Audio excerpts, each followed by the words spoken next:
it's yeah, I just would like to reiterate the purpose of today's webinar. So today is about presenting Interact's approach so far to addressing the topic of performance-based approaches. It's about sharing some lessons learned and reflections from this process. And then it's also about sharing with you what our approach is going to be in the remainder of 2026. So yeah, you see here our three objectives, where we've come from, so what our approach has been so far, what our lessons learned and reflections are from our work to date. And for that, we will also be joined by some programs who will be sharing their lessons learned and reflections. And then, yeah, we will be sharing with you what we have planned next for PBA within Interact. So that's our intention for today. So this means what you can expect. So you can expect some background on performance-based approaches in Interreg and some key definitions. You can expect some testimonies from programs who've been involved in the process led by Interact to date. You can expect Interact's plans for how we will work on this topic in 2026. You can expect information about how to get involved in these plans.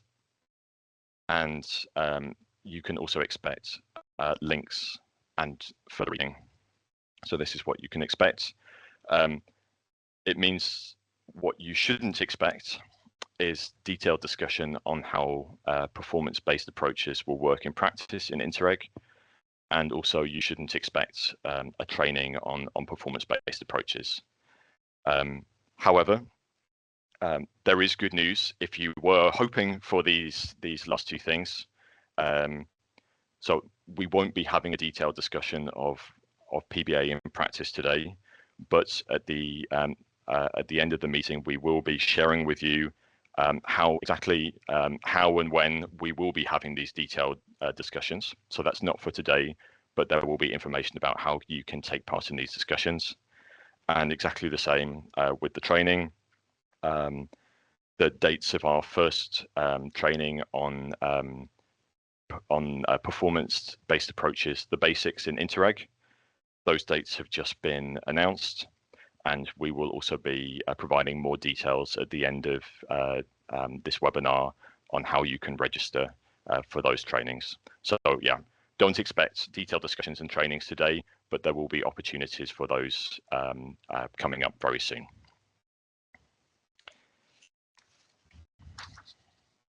So with those practicalities out of the way, we will move straight on to the first part of today's agenda, which is looking back on what our approach has been to tackling PBA so far.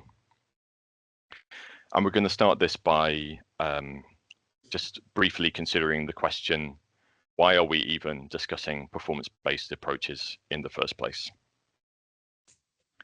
Well, there were several major announcements or changes proposed in the draft regulatory package when this came out in the summer last year.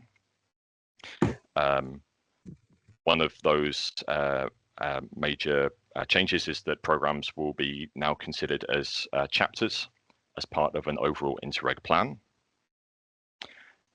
This plan will include specific rules on how Interreg will be governed. These specific rules have not been published yet, but the early signs are that they will be less detailed than the current Interreg regulation. So those were two of the major changes in the draft regulatory package. More related to today's discussion is that, in addition, the draft regulations set out a new intervention logic framework for the next programming period, and new mechanics for payments. And together these form the basis of the performance-based approach that the Commission is proposing for the next programming period. Under this approach, it will be mandatory for payments between the Commission and programs to follow a performance-based approach, and for payments between programs and projects, this approach or the use of SEOs will be strongly encouraged. So that's part of the reason for why we're talking about performance-based approaches today. I'll be handing over to Danny and to Greg shortly, who will talk us through some of the main features of this new intervention logic and this new payment mechanism. But first, before I hand over to them, I just want to dwell briefly on how new exactly is this approach, this performance-based approach. Well, on the one hand, it does represent, there is an element of continuity when seen in the context of an ever increasing focus on performance that we've seen over successive programming periods. So in that respect, there is this element of continuity. Many aspects of the intervention logic that Danny will be presenting shortly, while new to Interreg, do share some similarities to the intervention logic of the RRF. Even in this programming period, it has been possible for Interreg programs to deliver funding through financing not linked to costs, and this follows a performance-based approach. Maybe more familiar to programs or more widely used by programs, some of the concepts and terminology used in performance-based approaches are recognizable from SCOs, simplified cost options, for example, payment triggers. And finally, there are examples and learning from outside our EU funding world. For example, performance-based approaches have been widely used in development aid, for example, the World Bank, and by social investment instruments. So in summary, examples and learning on performance-based approaches does exist, and it has been a large part of the activities of Interact, and specifically the performance working group, to gather these examples and learning and to consider how they can be adapted to an Interreg context. And this has led to outputs which have already been shared with the wider Interreg community, like the presentation on performance-based approaches at the Interreg Knowledge Fair in Dubrovnik in November, and it will form the basis of the performance-based approach, the basics training that we will be sharing more details of at the end of this webinar. And in addition to that, it will lay the foundations for that expanded range of activities that we will be showing you how you can get involved in throughout the remainder of 2026. But needless to say, it is an ongoing process as well. So I've just shared with you some of the background of how we've got here. But now I will hand over to Danny and Greg to talk us through some of the main features of the intervention logic and the payment mechanisms outlined in the draft regulations. So first of all, Danny. Thank you, Phil. Well, welcome everybody also from my side. I'm very excited to be here today to share with you what we know on the intervention logic so far. The ones who have been following the different events may already have an idea how the intervention logic looks like. Short spoiler for the ones who have been following, there is nothing new. For the ones who are new and have not been in any of the events and have also not been familiar with intervention logic, a good starting point for you would be to start with we had an event on the 12th of November and it's recorded. It's called Intervention Logic and Indicators. And there we describe into detail the intervention logic and the different building blocks, because now you will only get a very brief short summary. So how does the new intervention logic look like? On this slide here, you see the main building blocks. What is the core now of the new intervention logic is a measure. A measure is an investment or reform. And if you are familiar with the regulation, you will know that there are two different definitions for a measure. One in the performance regulation, it covers the entire EU budget, and in the national regional plan, it is a bit of a shorter definition. It's a narrower scope. Yeah, then let's move. Then the other building blocks are intervention, fields, output indicator, milestones and targets, and payout value. How I would like to move to the next slide to explain a bit into detail how they are connected and how the new intervention logic looks like, because in this graphic overview, in this visual, I think it's a bit better to grasp how the new logic has changed. What is the same is you start with the needs assessment and the territorial analysis. So this is the starting point. As in this period, you reflect in what does our program want to change. And here, a difference to the current period is that in the future, you might have to focus a bit more on a few details. What do we really want to change? And this should be then translated, these findings, into the intervention strategy. So the intervention strategy is a plan, what the program aims to achieve and how.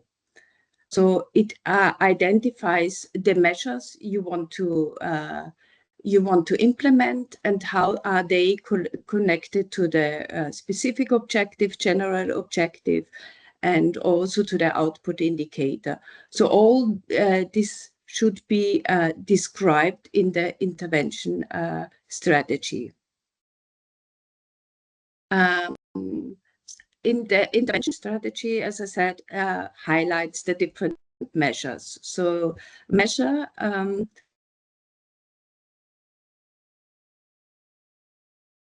Dani, your microphone is switched off. Oops, sorry. You hear me again? Yes, go on. Yes.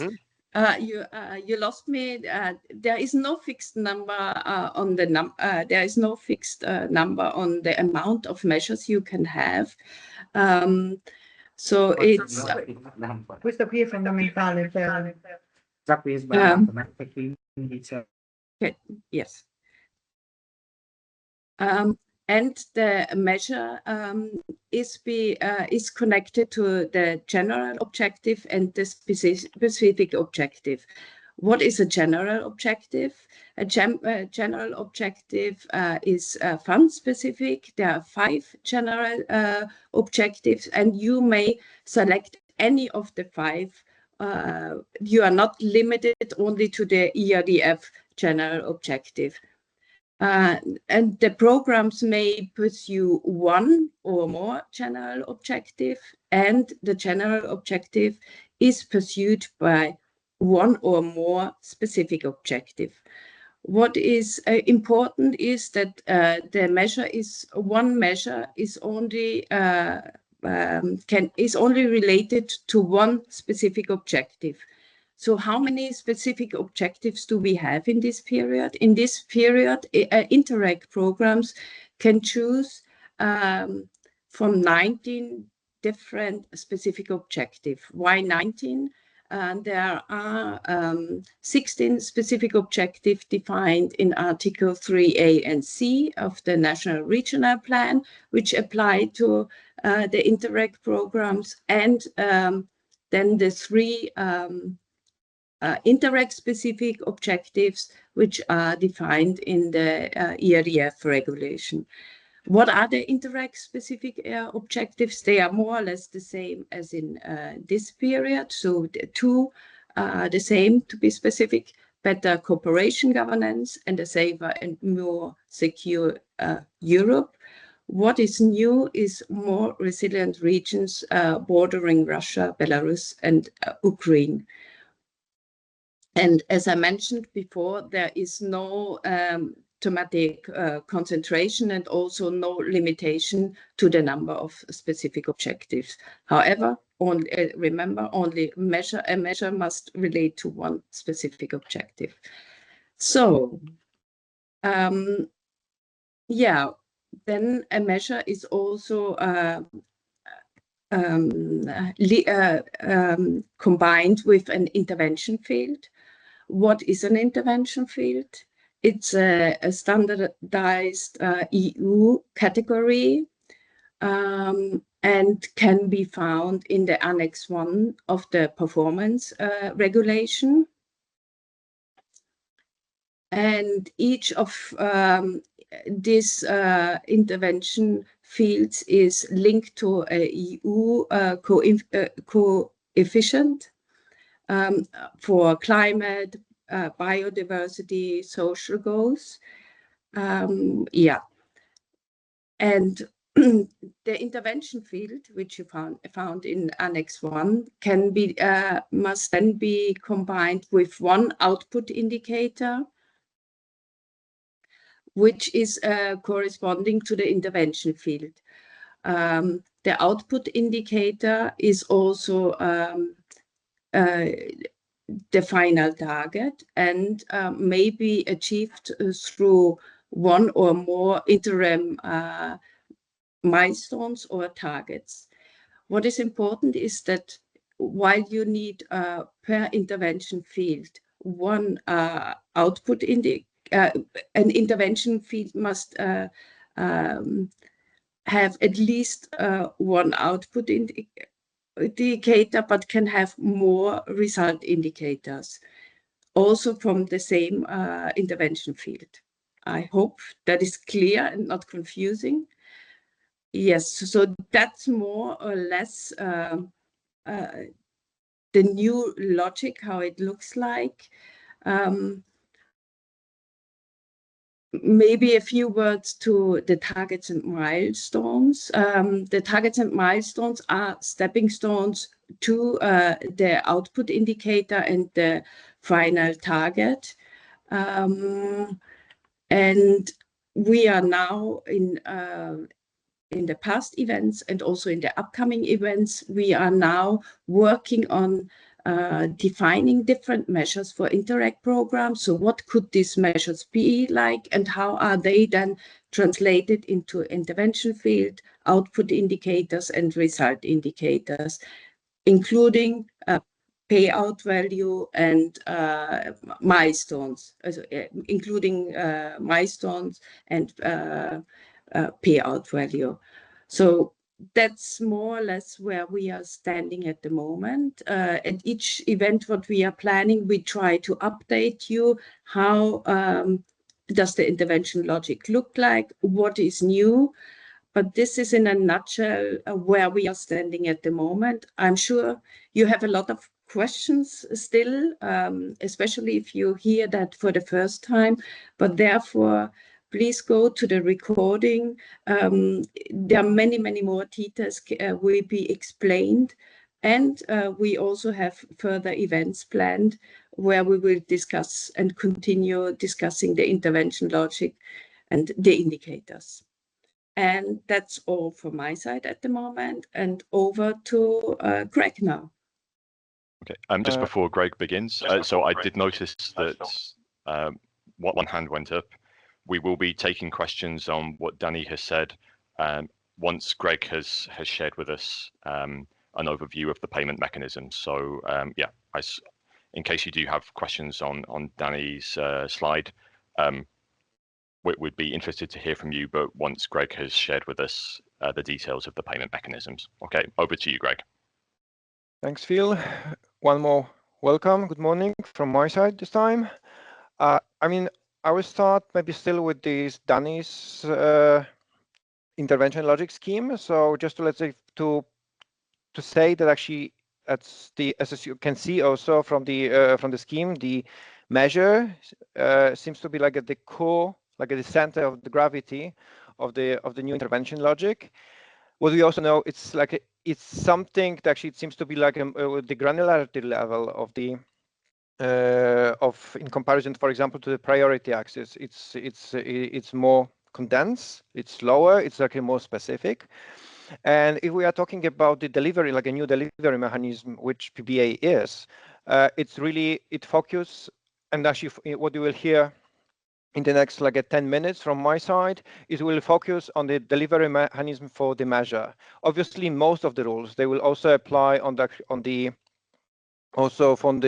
project level, which is this is also being like a recommended mechanism also by the Commission for the post 27, but not the only one. But just for now, we've been working with the understanding and better understanding of the performance-based mechanism on this, so to say, upper level. So applying for between the Commission and the program, and applying specifically for every single measure, because this is, I mean, this is how you, on the upper level, this is where you apply this mechanism on the single measure level.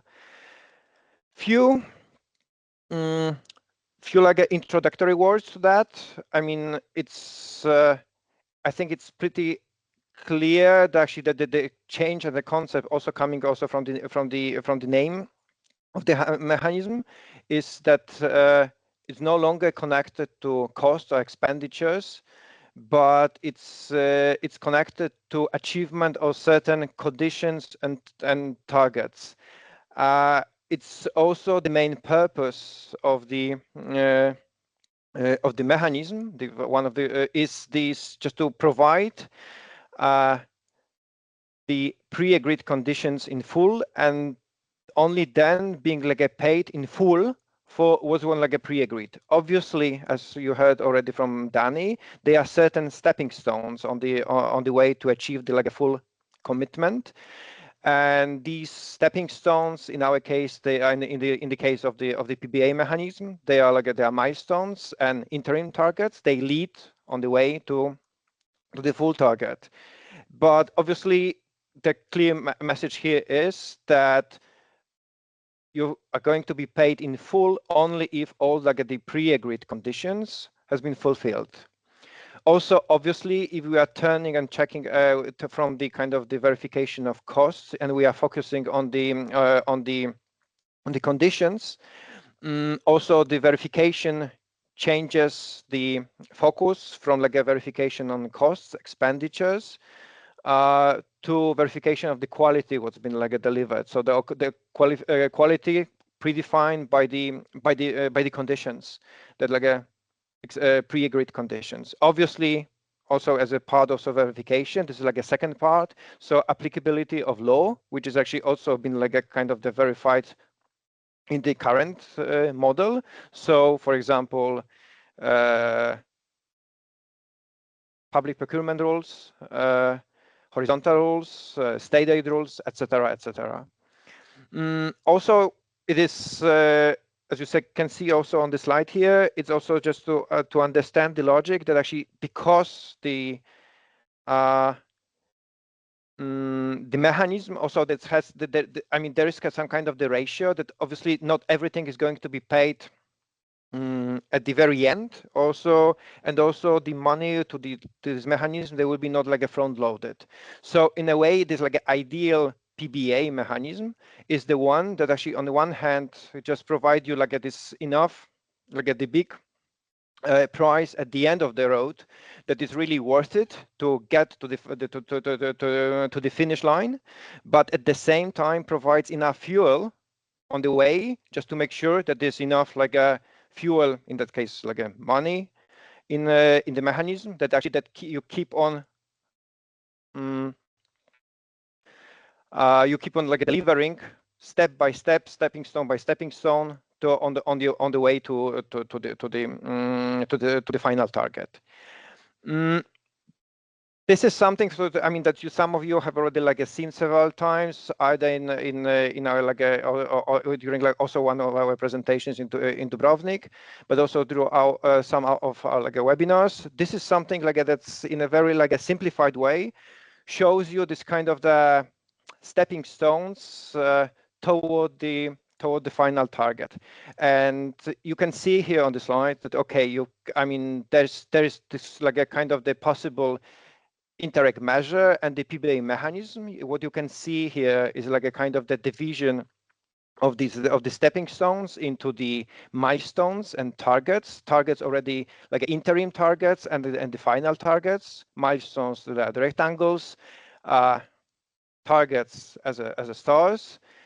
You also can see that actually why we used also in this graph some kind of we allocated certain like values to these milestones and targets.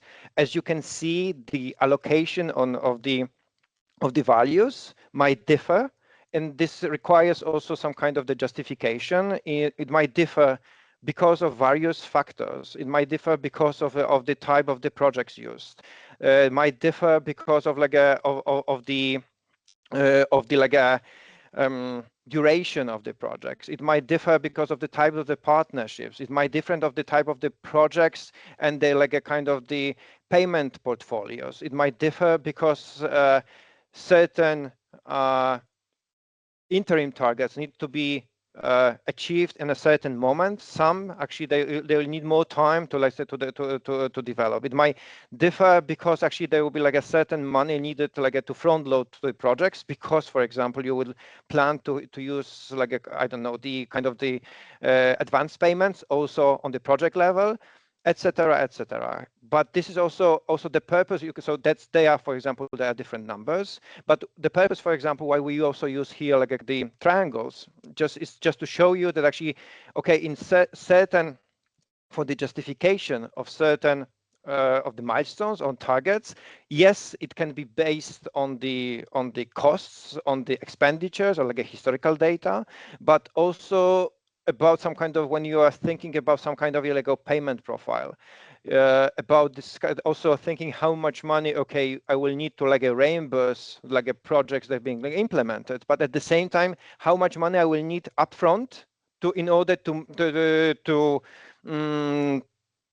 open the second call, and actually just to have enough money in the pocket to pay projects for they have been like in the phase of implementation. Obviously, all these, it's kind of like a part of the calculation. All this is like a part of like a kind of that comes from like I don't know, your like a historical data or some kind of the other data that you need to collect and plan ahead. Also, as you can see, I mean, there are different values that could be also associated with different like interim target. So this is again, it's kind of like all this, it's kind of like a part of your methodology that leads, and actually it will be like a kind of negotiated by with programs and commission. Just to give you like a more like an example here, I mean, like I just mentioned, okay, it's like all this justification might, for example, depend on the type of the projects that will be like delivering your targets. And sometimes it might happen that actually the duration of like of the projects will be short. Sometimes it might be longer. So in the previous slide, you have seen only the kind of the one type of like a kind of a milestone and target, but already we've been pondering on is actually sometimes one type of milestone or target might be, or the interim target might not be enough because, for example, there will be like a long duration of the projects, and at the same time you need to have some kind of the money in the pocket in order just to, let's say, to meet the payment requests coming from the project. So one of the options could be that actually that you might consider introducing like an extra different type of the target, ancillary one, or like an extra type of the milestone. This is like one of the options. The other option, obviously, for most of you, your future programs will consist of many measures, not one. So the other approach to this is actually when you start to, let's say, to think about the combination of the measures and the combination of their like a cash flow portfolios and how to plan in the future, like at the kind of the multi-annual planning for the program using the kind of the payment forecasts for every single measure and how to adapt this into the bigger like a program scheme. So these still, yes, they are like a theoretical, as you well understand. I mean, there are many factors that actually that you can elements that you can play with in this, and also depending how you plan, how you justify, how you see. So that's that requires quite a lot of pre-thinking and kind of the pre-work for those who are, for example, familiar and are already in current programming period, work with like a defining program-specific SCOs. This is kind of the something similar exercise ahead, but on a it seems to be I mean the scale it's bigger. I mean most of you are also like a pretty familiar where to find and actually why we are talking to this, and also already in the annexes of the relevant annexes of the proposals, you can find like the kind of the indications of the payout values, total estimation costs. You can see here on the slides only just the extracts from the annex of the current template for the Interreg chapter, and also the payment request, where these, I mean, the requests and the calculations, and also some kind of the justification for the calculations, actually that they are the requests for those. Obviously, with all those, this we've for the last we've been like discussing with the performance working group various considerations, starting from the this like a still recurring question on what the reform investments in the Interreg measure context is. I mean, what we kind of like already like also discussed, and actually have this tendency that very often we are at least because of the current like also setup of the programs and in the priority axis, and then just immediately trickling down to the projects, we are either thinking in the kind of the bigger scheme of things, or like on the project side, whereas the measure is something in between, and the definition of the reforms investments in the Interreg measure, this is something new that still is like we are trying to understand better and to develop this like a better understanding, as also what you heard with Danny, working with like working with the intervention logic, working with like a development of like a new types of the measures. We try to understand also the measure itself, but also what is reform, what is investment, this better. Also, the other consideration that we start also to ponder on, but this is this is really like a long way ahead of us. I mean, this is the system design. Obviously, PBA, it's going to be like this is the only option foreseen for the future, or as a kind of the delivery mechanism between the programs and commission. It's also, as I said, it's recommended also on the lower level between the programs and projects, whereas it is still possible to use current system, at least this is what's in the regulation, with the use of the simplified cost options. But as you probably have already observed in the proposal, there is far less on the SCOs than in the current programming period. So there is like a REST regulation on this. For example, there is no information about the setting up methods. There is no like off the shelves. There is it's also for example, the threshold for the mandatory use of the SCO has been raised, but actually this is, and actually also the draft budget, but this is something that this is something which is which actually there's far less information, and how to approach this. This is also the question that actually that's going to be we start to, let's say, discover and to understand the possibilities provided by the regulatory framework. Another question here that's also of the big question of the verification and audit. I said yes. I mean, the verification is kind of verification is like the shift toward the verification of the quality, the verification of the delivery of the milestones, targets. But at the same time, there's like also this like a second pillar of verification when focuses on the system, focuses on the law applicability, compliance with the law. And this is, I mean, this is also here in the presentation. You've got the link to the recent like discussions in the commission, in the technical meeting with the auditors, how to approach this. So this is like also something new that next year also need to be like taken into considerations. You can see here also that obviously this is like one lesson learned coming from the current implementation schemes in the RRF and also in the FNLC, so Article 95 of CPR, that while designing the like upper level and also like a lower level schemes on PBA, please factor in only those of the elements that you are in control. So to really avoid to minimum what's kind of the outside of the program control. This is also somehow this aligns what also Danny said with actually when you are thinking about your like intervention logic and actually what you want to achieve, that you really I mean the recommendation is to be more down to earth and to be more like a specific, because if you just be more general, that means also that means also taking aboard more external factors that can potentially influence on your like a final target, which is not like a recommended in this kind of the PBA model.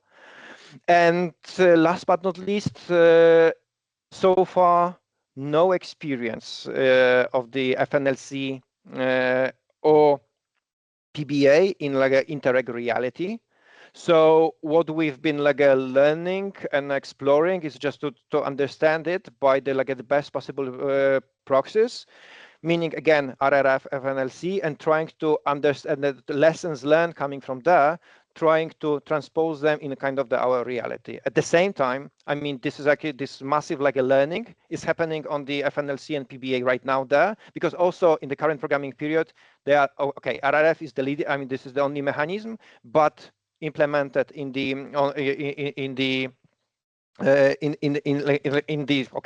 between the Commission and the member states, obviously on the different level. And with the FNLCs under the 95, there are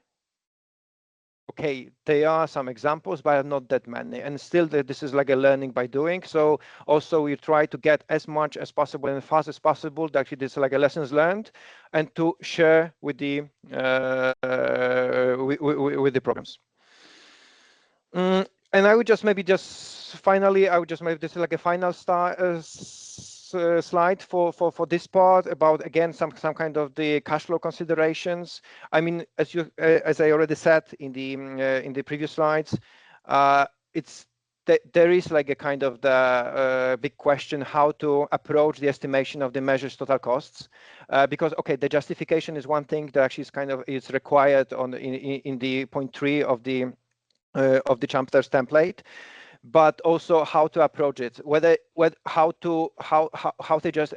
the justification should be detailed, taking into consideration the granularity of the measure, At the same time, how much flexibility should be like should be retained there. I mean, what about the payout values for the? Okay, I don't know if you still can see the slides, but because some I maybe no. No. Yes. Okay. Yeah. No, it's okay. Yes. So then about the setting and the payout value setting. So the proportion, what's the ratio between the milestones and targets, interim targets, final targets? I mean, should always be the kind of is it like the proportional approach is the only way, or there could be other like other profiles possible? Alignment of the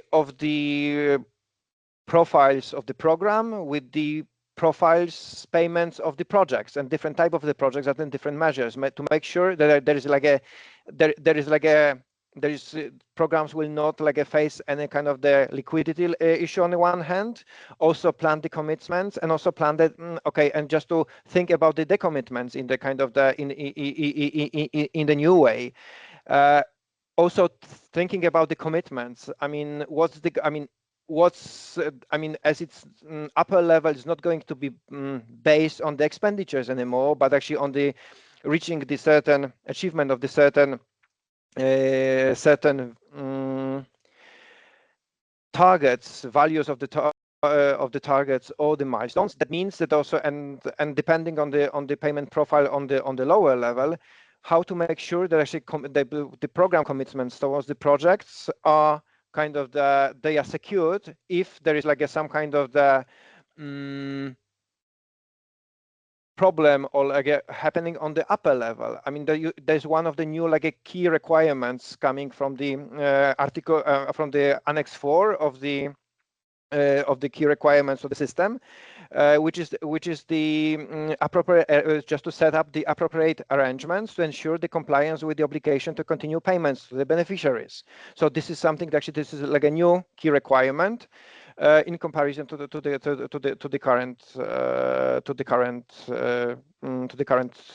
current programs. I mean, and many more. So that this is at least actually they are here actually there are the bigger chunks of topics actually that obviously they need to be divided into smaller chunks, and actually just to let's say to maybe the proper questions need to be written down and really step by step addressed. But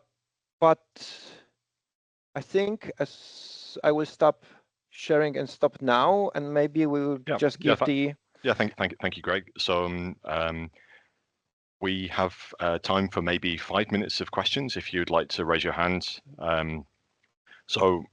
Shortly we'll be hearing from some programs who have taken part in the performance working group, and we'll be asking them to share with us their reflections on the experience and also some of their what they have learned about PBA so far. But before we go to them, if you have any questions about some of those key features outlined by Danny and Greg and some of those initial considerations that Greg has also shared with us, please raise your hand. So I see we already have one hand, so yes, please. Hello, Mojca from Slovenia. I work on cross-border programs. And listening to this, so basically the programs will have to perform as normally the projects do. You know, you get your milestones with different things than we did earlier. Am I correct?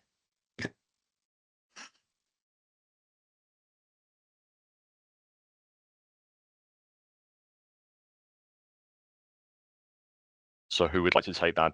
Greg, Danny? Okay, I can start with just saying yes. I mean, this is you need to design your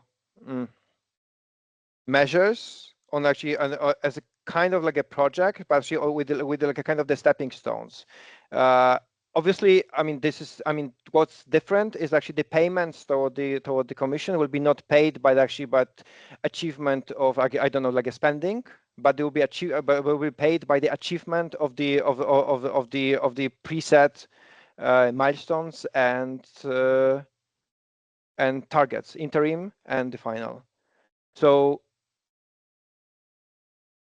in that sense, there will be like a slight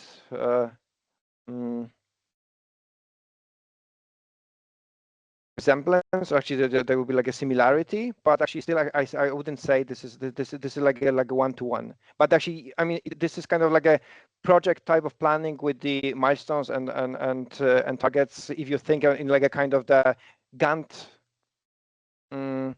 way of planning a project, I can see this. I can see the similarities here. Thank you. Okay, we have another question here. So yes, please.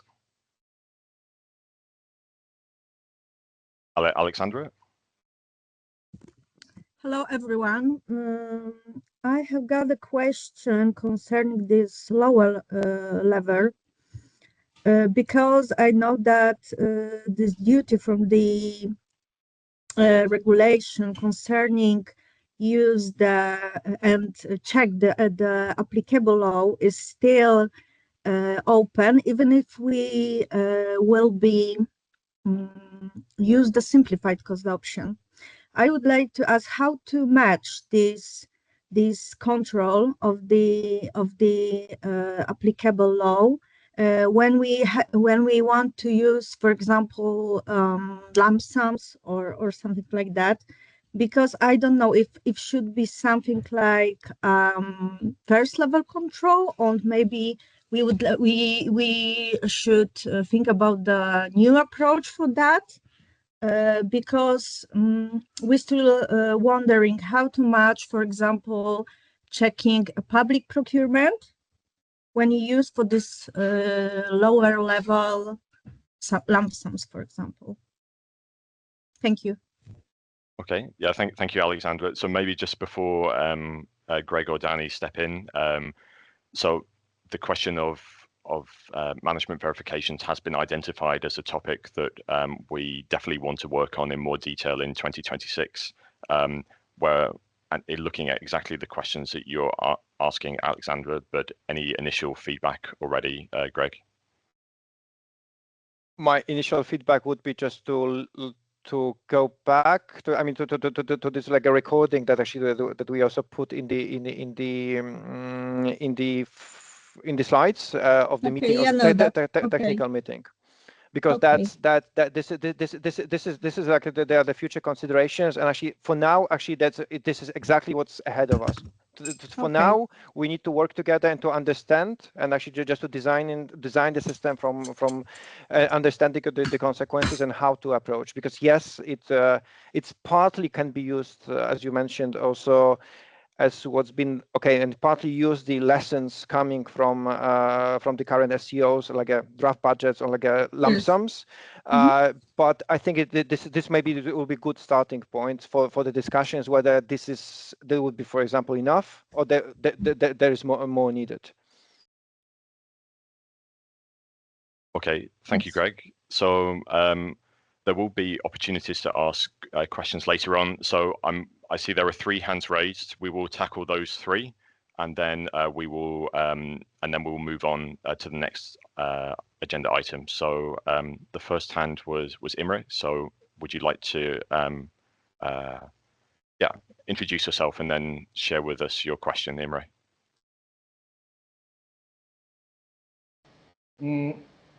We understand that what you said, that we already discussed previously, that this is the performance-based approach should be done. But the question is that who is aware that it also means directly the way as we were to set up that we completely change. If you really, this is the only thing we are focusing, that we completely change the projects we have. So if you go in this direction, we can only implement that we have very different type of projects as before. So we have more national projects, similar like in the mainstream. Otherwise, it's not possible. So this is something what we a lot of colleagues already told to interact, and also the Commission. But I think also the member states are asking us to define exactly what projects we are focusing in the future. Because what we finalized in the Interreg in the last 30 years, it used to be different. The sessional project, even individual projects with several partners from different countries. We don't have historical data because it is so much individual projects we had, innovative, very different than the mainstream. So it might be possible in the future only in the condition that we do the same as the mainstream. We know this is what our view at the very moment. And the other side of the context is that we had developed in the last 30 years kind of specific structures, sessional or cross-border level to run programs, not in the member states by member states, but between member states, which has a different structure, different financing model, whatever, a management model. And again, this is also should be closed or changed, and we have to mainstream Interreg. If you would like to implement as you would like to, or the Commission would like to, then it also means that we have to change completely the financial model and ask the member states to finance directly. Because otherwise we cannot finance, we cannot commit for funds, we already discussed. So if you're only focusing on to implement exactly the same as RRF, then it would mean that we have different type of projects in the future and different managing authority and secretariats, and everything will be different. And the question is that the member states and the parliament or whatever, they are aware of this. Because Interreg has a huge support overall. And this is something what we see, but the support comes from our past or our particular projects and a particular structure. And I think it's also the value in European level that we have this cross member state structure, which is more close to European level, and I think it work very well. But we are changing everything now. Because this is something what I'm asking that it has been considered, because we have to start discuss what to do with the project level then, what we are delivering like projects, if you use them, and how we do financially, what our management model in program level, how the member states, and member states asking now, because they would like to understand how it works. So this is my question, is that it has been discussed, or do you have any idea how it could be changed? Because maybe Interreg needs this change, but this should be a kind of awareness of this. Thank you. So thank you very much, Imre. I think I would maybe take this response. So we in the opening slides, I mentioned that there is an element of continuity, but you're completely right to underline that there is the potential for very profound changes. Thank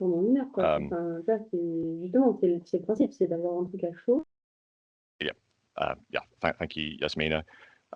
So on this particular question that you raised about the potential impact of PBA on the types of projects that Interreg will fund, we started looking into this question in the event that we had in Munich last week, and we are currently working on the paper that summarizes some of the discussions and some of the key points from Munich. So you can expect to find that on our website next week. But that's definitely not the end of the discussion. That's more about what we did in Munich was about trying to define the questions that to work on in more detail. So just in summary, because I don't think we have the time to fully discuss your question now, Imre, but we think that the question that you raise is extremely valid.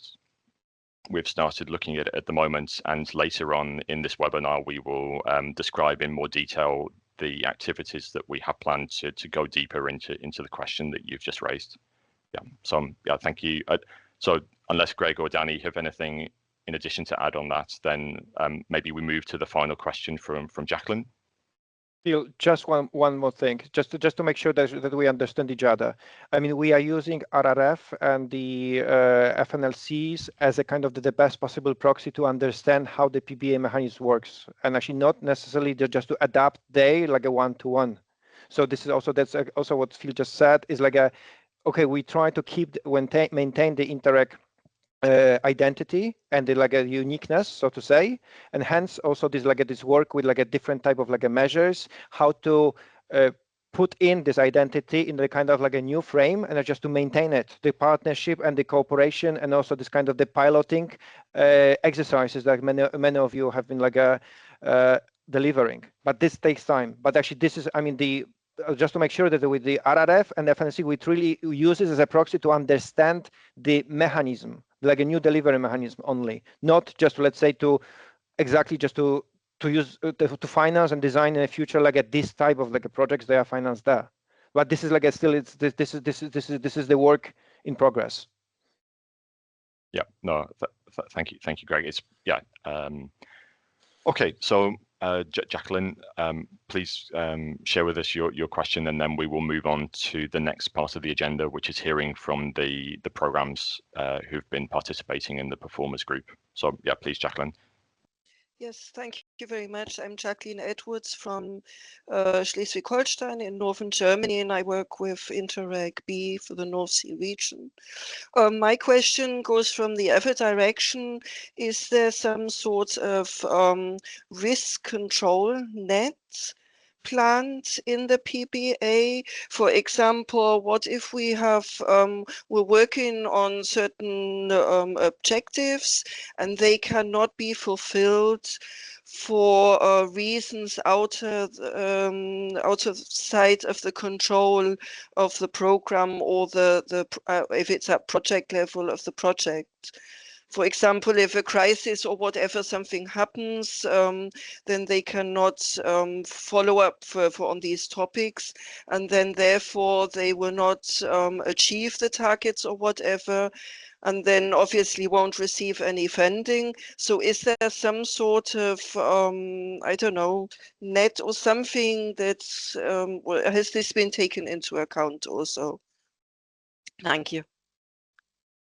I think I can take this. I mean, this is, again, we are talking about the very pre-initiate stage of the discussions, but the way we are thinking about it, at least, again, it's not on the project, still on the measure level. So this is like the program level, but still when we are talking about the like a justification and calculations of like a total estimated values of the measures, and also the payout values for milestones and targets, exactly what this is what you said, actually, that this is for the kind of the risks should be also built into the calculation of this such kind of the justification. So already in these methodologies, they are like fuses, so to say, or nets, as you said, built into the methodology that gives kind of like a kind of the flexibility, or there is like a certain level of failure, so to say, that is like that is accepted there.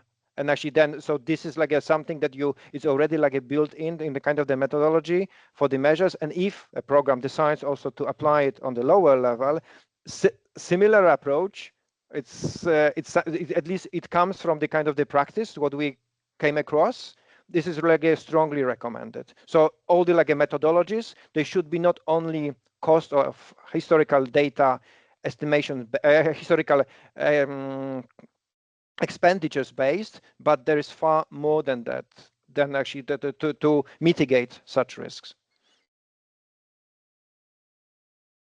Okay, well, thank you very much for those questions, and I'll now be passing to Yasmina, who will introduce to us the speakers that we'll be listening to for the next item of the agenda. So Yasmina.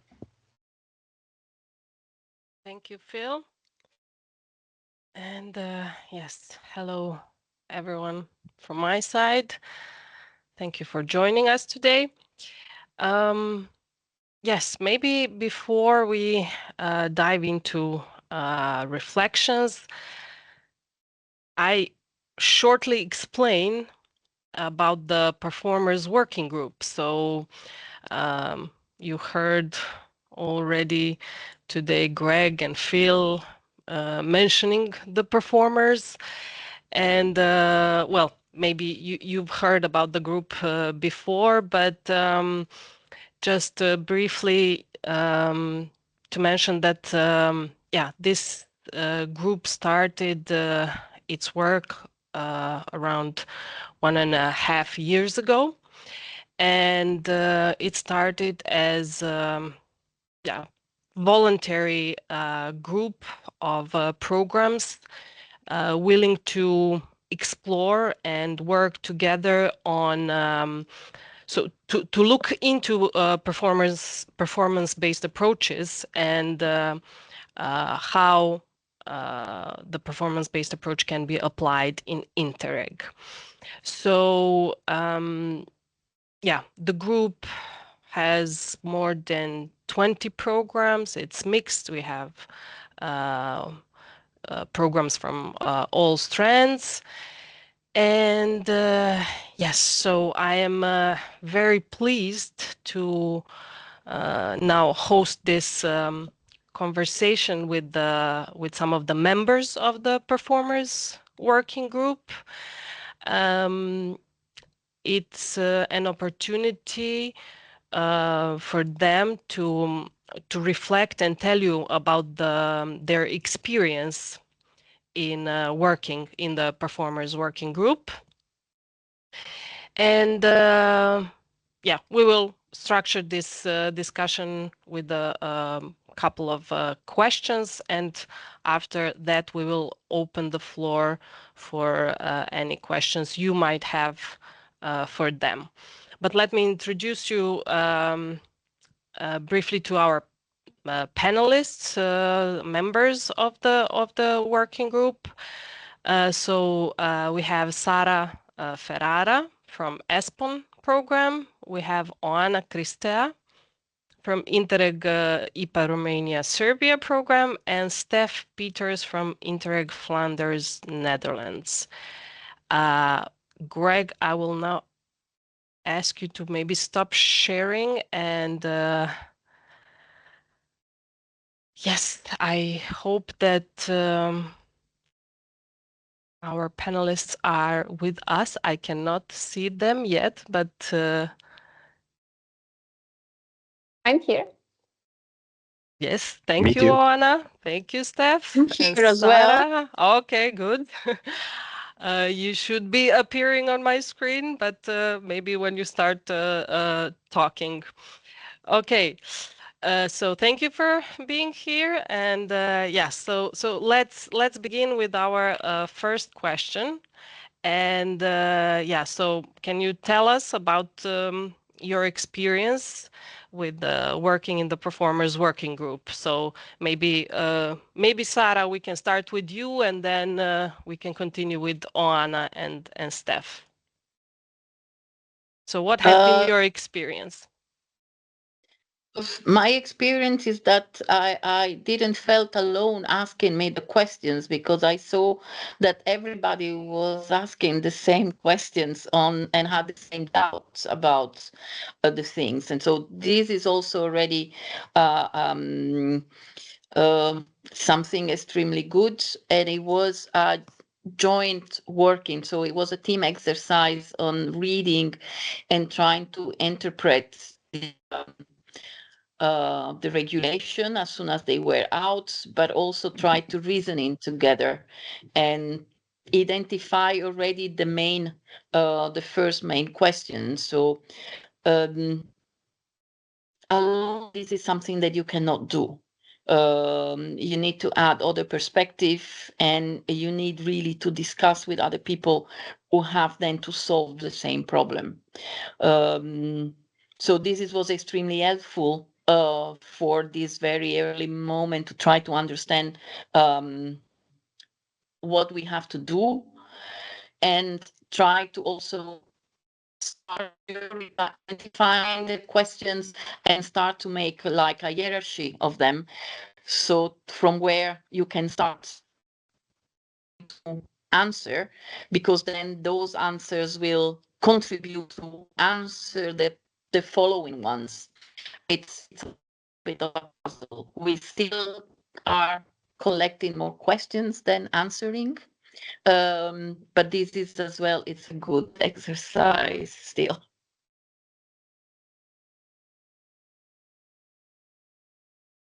Thank you, Sara. Oana? Yes, for me, it has been challenging in the best way possible. Because we had so many great ideas, so many different perspectives on everything and anything, and just the exercise of wrapping my head around how can this become a reality for my program, yeah, it was great. And yeah, I think this is my experience, challenging, but in a very best way. Okay, good. Thank you, Steph. Yeah. What do you have to add? I fully support what Sarah and Oana have been saying. I think when Sarah says that still more questions are popping up when we are dealing with stuff, it's absolutely right. But our working group is really working hands-on, also looking for solutions. And I also extremely value the role of DJ Regio in our working group, and a very informal way of discussing, open mind, just tell what they know, what they don't know, and all together we work on getting this thing done. So I'm very happy with how we have been approaching to date. Yes, I think we can all agree that cooperation and collaboration really worked here and works here for good for all of us. Okay, so our second question for you was so looking ahead, what would be the key areas that the PBA work should focus in the future? So maybe let's start with Steph this time. Okay, I think the main topic which gives me the most questions in my head is calculation methodologies for the payout values. So in the working group now we have been discussing what kind of measures can there be, how about payment triggers, how to use milestones. But what we have not touched upon really in depth was what kind of value can we attach to these targets. And we all have some idea how to approach it, stemming from the methodologies for lump sums, for instance. But we all know that there is a lot mystique around it, how to calculate these room for error, these mistakes, these risks. So for me, that's very important. Another one is double funding. This will be very necessary, very important to rule out any discussion on double funding with all controllers, which might be challenging when we're not talking about costs, but about results and how to identify which activities by which partner were contributing to these results, and in which framework, in which indirect program, if beneficiaries are using funds from different programs at the same time. Thank you, Steph. Oana, maybe we go to you now. Yeah, I think that for this particular phase in our lives, pushing the right modifications to make PBA happening in the right way in Interreg context. And if we can manage to do this as a group, as we have managed to do it in Vienna with the Interreg chapter template, and send our reflections to the Commission, and of course, each of us pushing this forward with our member states in the Council working group. So I think this is the first stepping stone. Trying to agree on common both understanding and what's missing, what's needed in the regulation to actually make PBA work for us. Then the second stepping stone, I think, would be the so-called menu of the procedural milestones. And we have been discussing this a lot in our working groups. But for those which are not part of the working group, the approach discussed would be to have a set menu for procedural milestones for programs to choose from, in order to have a swift approval by the Commission, not to enter into a negotiation. Is this launching of the second call good enough? Is having a monitoring committee good enough as milestone for triggering some payment? And this, I think, can also be matched maybe even with a more ambitious goal to have some correlated percentages, launching the first call, 20% of the money, and I don't know, Then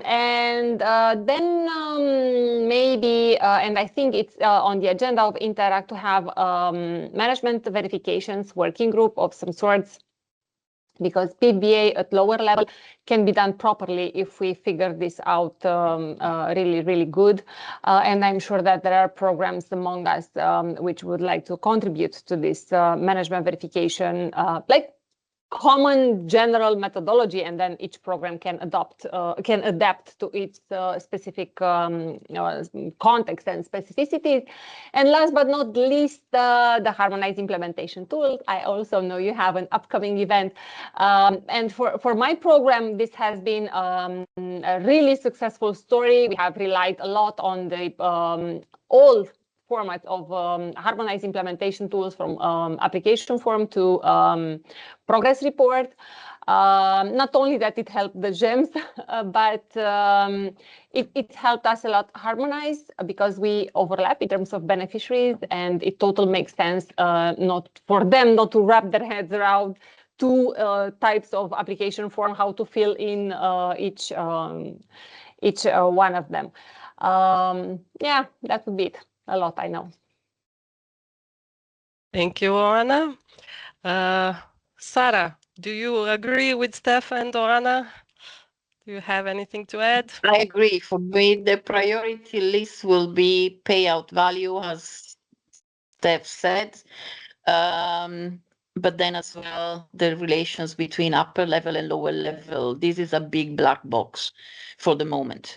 So not only the relations and how the two levels will relate and will be linked, but also the implications for management verification and audits at both levels, because there will be audit and management verification at both levels, but we still don't understand and we still are not clear.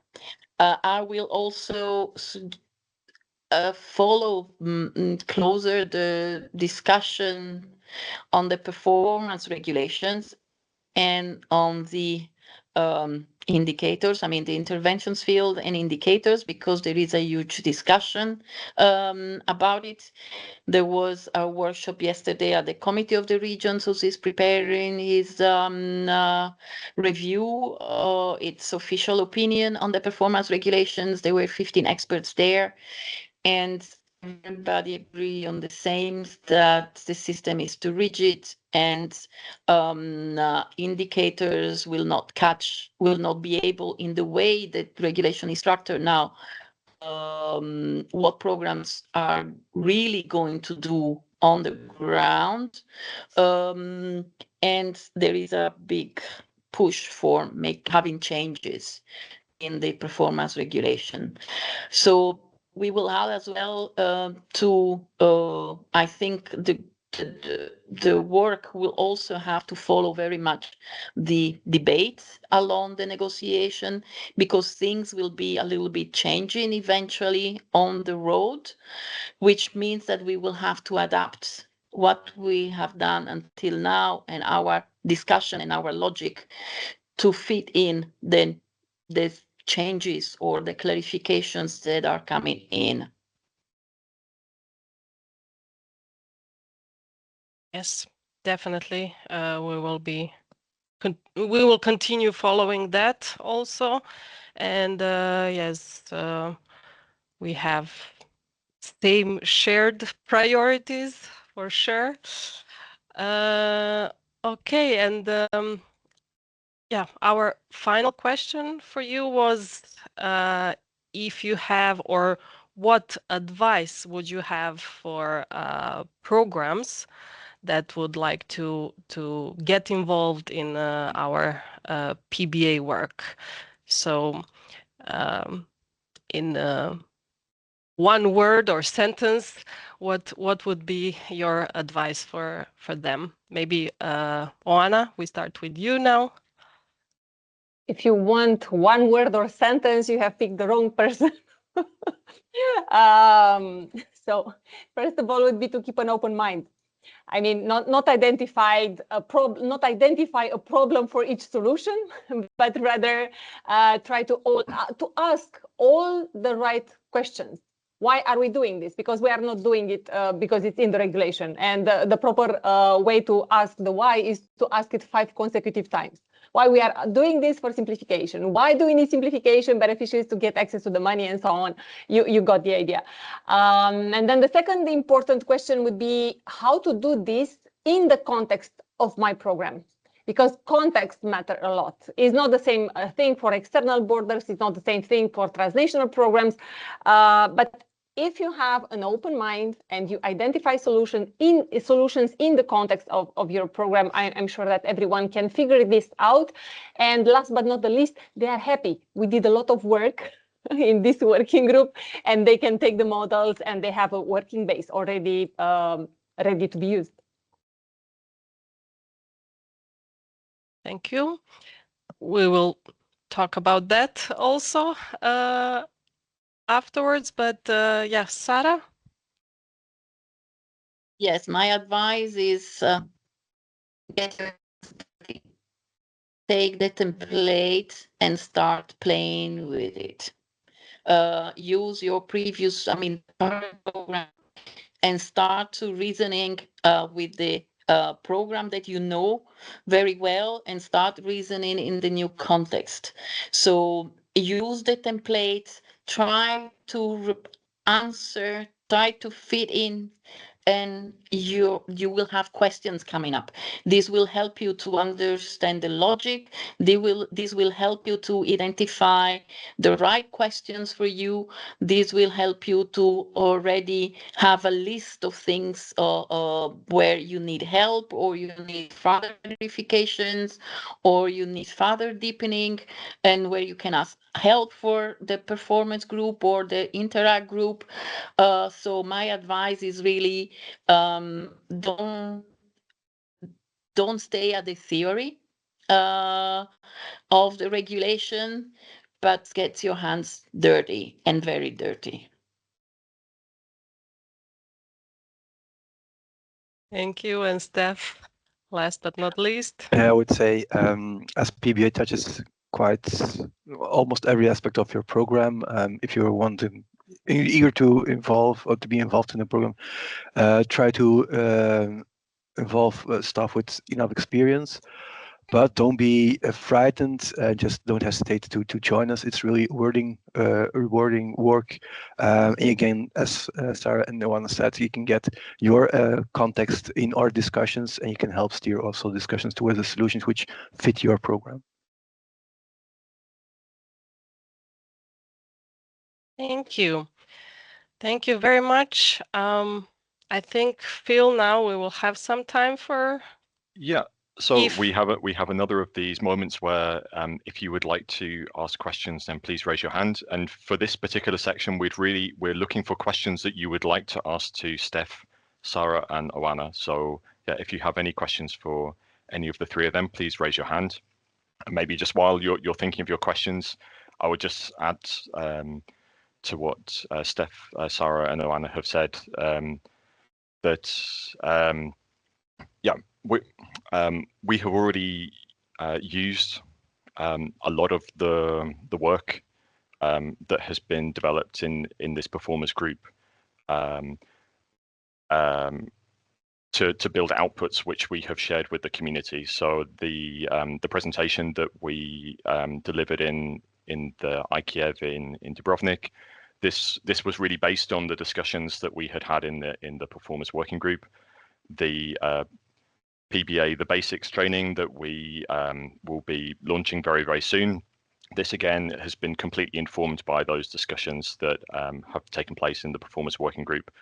And in addition, Maciej shortly will be outlining the themes that we have identified as the key priorities for 2026. And these themes you yourselves will directly be able to contribute and be involved in, and these have been identified by the performers working group. So I just wanted to underline how this work has really formed, has really fed into the outputs that Interact has already shared with the Interreg community, and also just to extend a big thank you for these programs who have been working voluntarily to to contribute to these outputs. So thank you very much to all of those programs, and in particular to Oana, Sarah, and Steph. I see no questions. Yes, no raised hands for now. No raised hands. If I may complement here, I just like one thing actually that okay, because still this is a work in progress, but actually many times been like I mentioned here, like the models that actually that we've got like a first models that actually we've been like working on. Yeah, still this is like this work in progress, but actually as we get kind of as a release like a kind of the certain finish line with like a kind of the and this there will be like this is something also that we plan to also to share with the community, right? So that's I think that's also our plan. We still need some more time for like also working with commission colleagues on that. But actually, as soon as we will get reach the kind of the interim target, maybe I can use it or this word here. Then this also is going to be also shared with the community. Maybe to add on that, since you mentioned the models that we also developed in Munich, as Phil already said, we started with developing some measures which we have collected from the different working groups. So also here we made our hands dirty and we started developing some possibilities. But this is, again, is the starting point. We will continue in further events, and this will also be available then to the whole group, and should help you to come up with your measures and give you some inspiration. Have a look what others are doing and see how you can adapt that to your situation. So also here with measures working in progress, and we will share what we have with the whole group. Yeah, thank you, Danny, and thank you, Greg. I think if we have no questions, then we can take a short break. Oh, we have a question. Okay. So yeah, Alexandra, yeah, what is your question and who would you like to ask it to? Steph, Sarah, Oana, or to all three? I would like to ask you about the break. Maybe you have the break news concerning the costing guidelines. Maybe you know when the Commission shared the costing guideline with us. You know some date of that? Thank you.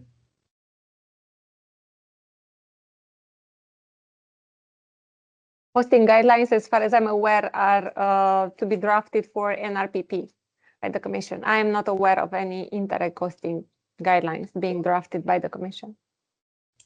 Okay, thanks. Yeah, Sarah.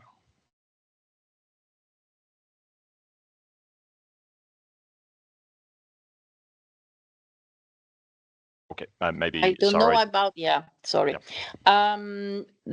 The representative yesterday of DG Budget said, I don't know about the costing guidelines, but they are working on definition of the indicators. And they intend to provide this with the final regulation.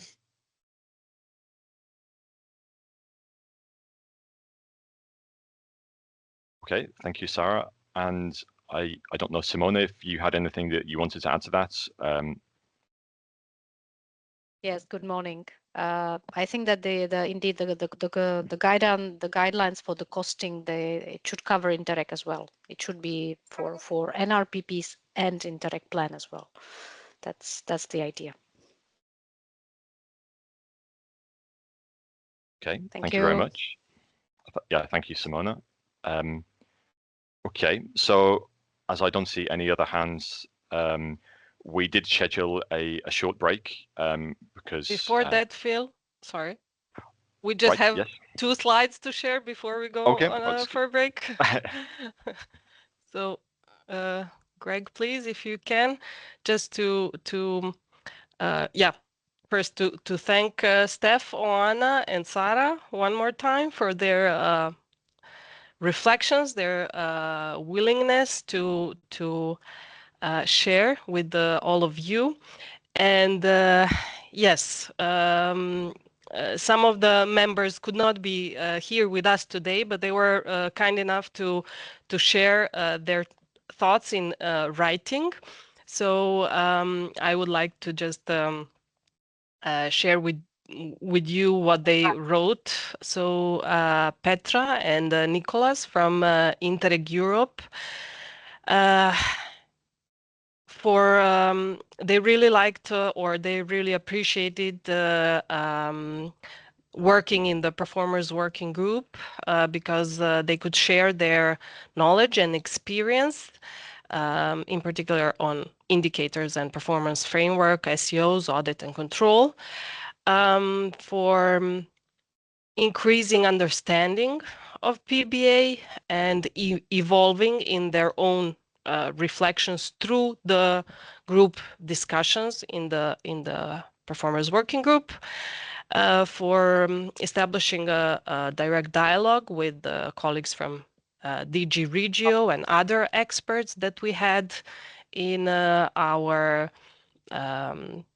working group meetings and events, and for exploring ways how PBA can be applied in the Interreg context, including testing templates, developing possible scenarios, etc.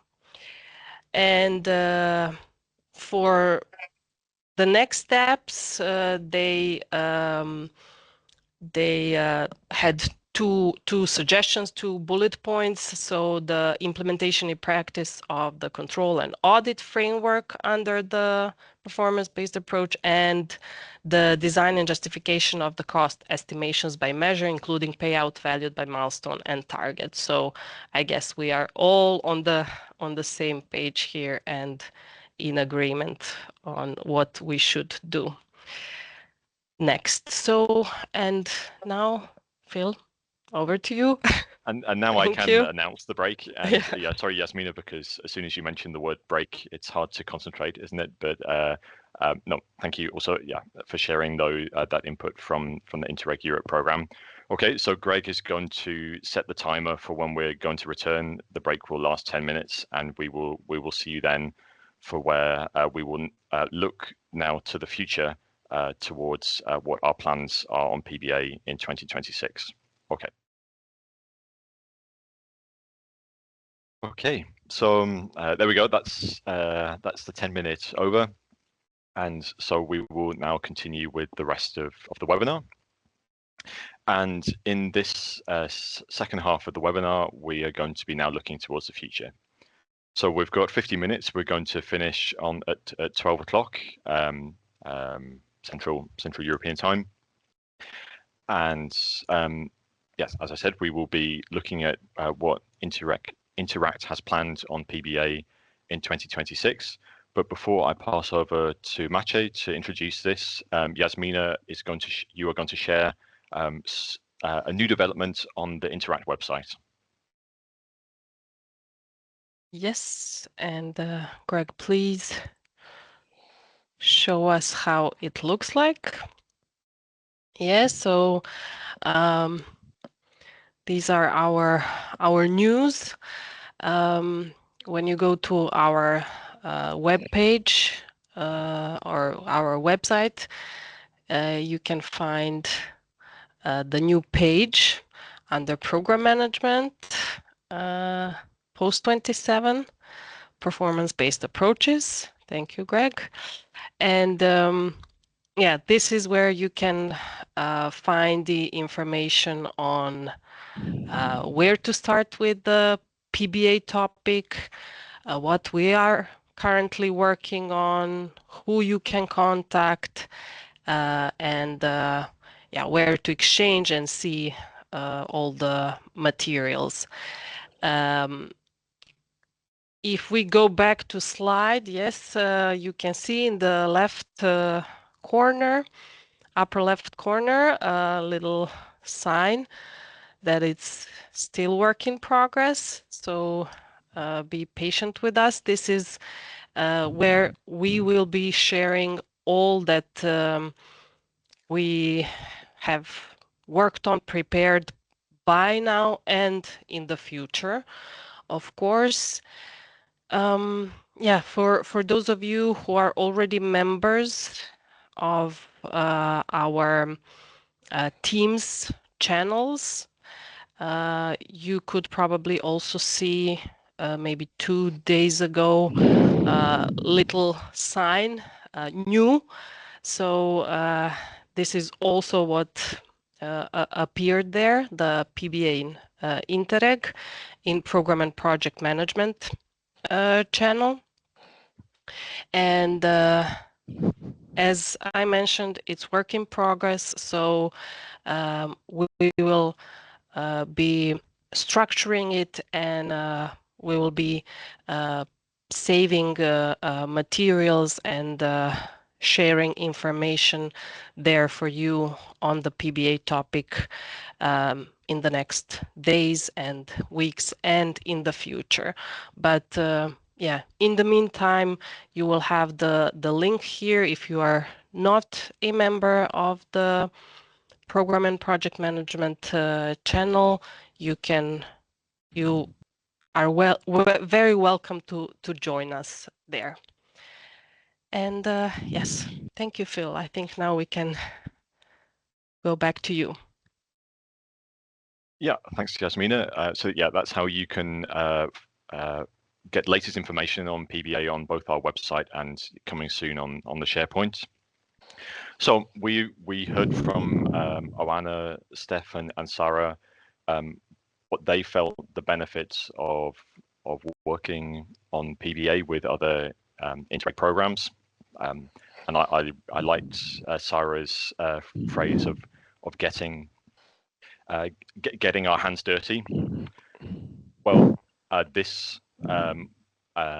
what we will be hearing now from Maciej is exactly how you can also get your hands dirty in 2026. And I suppose it's not a secret from our side, Interact, that we want as many of you to get your hands dirty as possible, because the more perspectives we have on these topics, the more programs that are represented in these conversations, we think that the better the outcomes are going to be.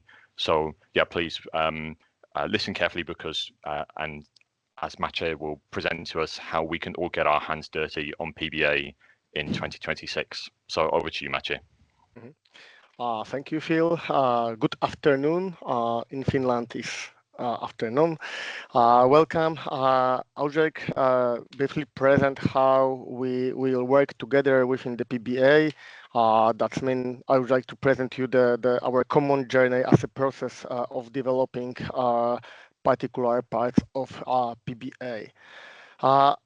Let me start with a simple observation. PBA is a non-hierarchical system, but still is not complicated, because everything is logically connected together, and we need only common understanding of PBA.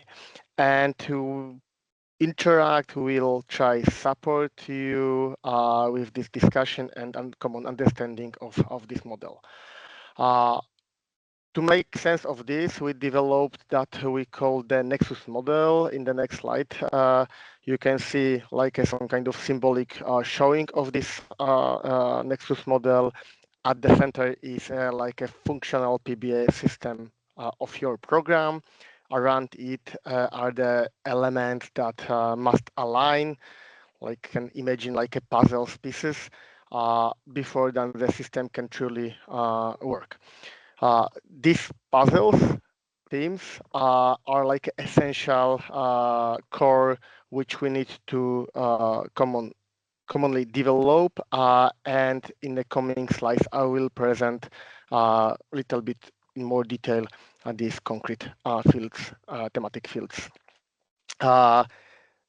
This model help us move from this abstract discussion of what PBA mean to the structured cooperation with the programs, and we would like to develop kind of roadmap within the PBA, and for this our common journey. And I would like to walk you through how we will use this model and what you can expect in the coming months. Let's jump to the next slide.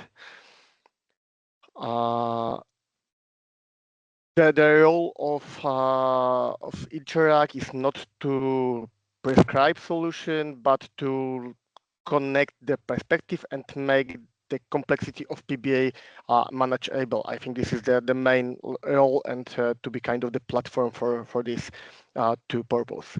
We are focusing on 4 things. The first one is, of course, developing PBA measure models for Interact programs in all strands of European territorial cooperation.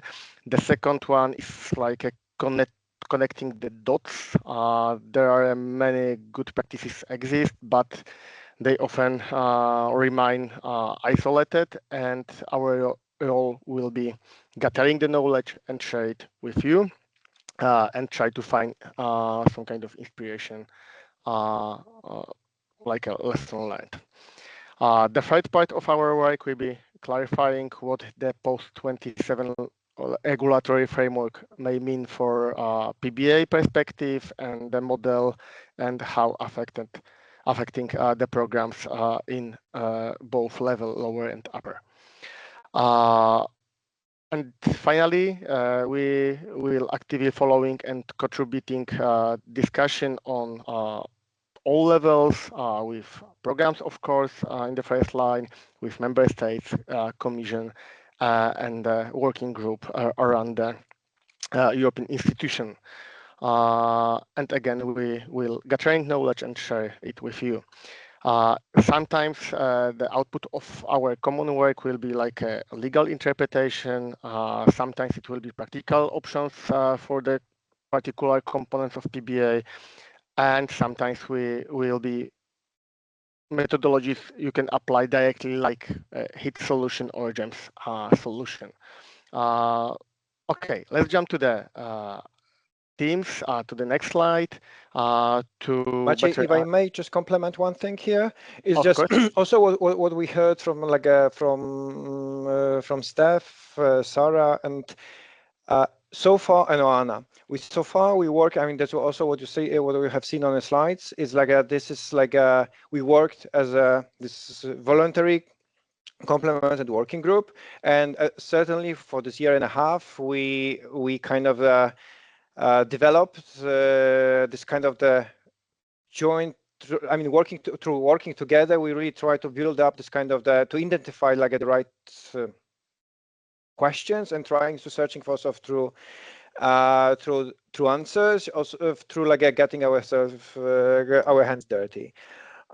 That's obviously and also this is also what we heard from staff is like, okay, at some point we reach this moment that actually we are okay. We need more in-depth discussions on certain aspects. So obviously, I mean, this is like still actually this is like a work.